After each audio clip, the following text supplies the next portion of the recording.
EWS కింద ఇదే Bharatiya Janata party Modi గారు ఇస్తున్నారు అంటున్నాను.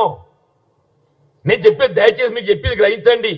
మీరు వల్ల ఏదైతే మమ్మల్ని అంటున్నారో మేము అక్కడ మైనార్టీ రిజర్వేషన్ అనేది ఎప్పుడైతే అక్కడ కల్పిస్తున్నారో again why you are giving facility మీరు ఏదైతే అంటున్నారో ఇదే నరేంద్ర మోడీ గారు ఏదైతున్నదో ముస్లిం సమాజానికి మళ్ళీ అక్కడ ఈడబ్ల్యూఎస్ కింద మళ్ళీ సౌకర్యం కల్పిస్తున్నాడు ఆయన అక్కడ. అరే మామూలు పక్కన పెట్టే మాకు ఆ ముద్రనే ఎత్తున్నారు మీరు.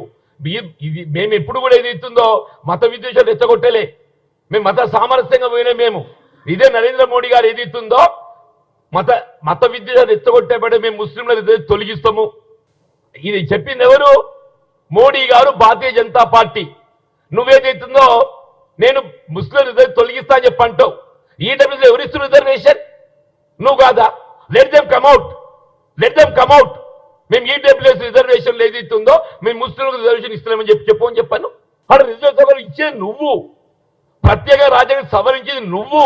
నువ్వు అవగాహన ఏదైతుందో హక్కులు కలిగించుకుంటా ఎస్ యూఆర్ డూయింగ్ నీ పని నువ్వు చేస్తున్నావు. మరి మళ్ళీ ఈ మాట ఎందుకు మాట్లాడుతున్నావు నువ్వు?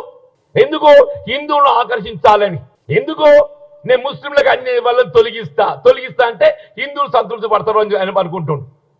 ప్రత్యేకంగా చెప్పంటున్నాను నేను, మోడీ గారి 10 సంవత్సరాల పాలనలో హిందూ సమాజానికి ప్రత్యేకంగా ఏ విధంగా లబ్ధి కూర్చోలేదు. Let them come out. నీ లబ్ధి కూర్చోని చెప్పని